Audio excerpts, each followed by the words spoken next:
മനസ്സിൽ മായാത്ത മരതകമുത്തിൻ വദനമാണെൻ്റെ നബിയുള്ള. മാരിവിൽ തോൽക്കും അഴകില്ലെങ്കുന്ന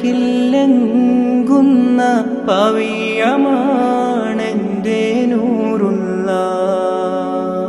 മാരിവിൽ തോൽക്കും അഴകില്ലെങ്കുന്ന പവിഴമാണെൻ്റെ നൂറുള്ള.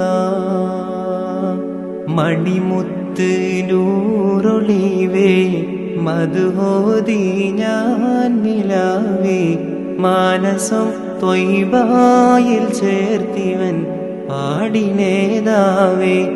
എന്നെ മദീങ്ങളിൽ ചേർത്തിടാനായി സ്നേഹരാജാവേ.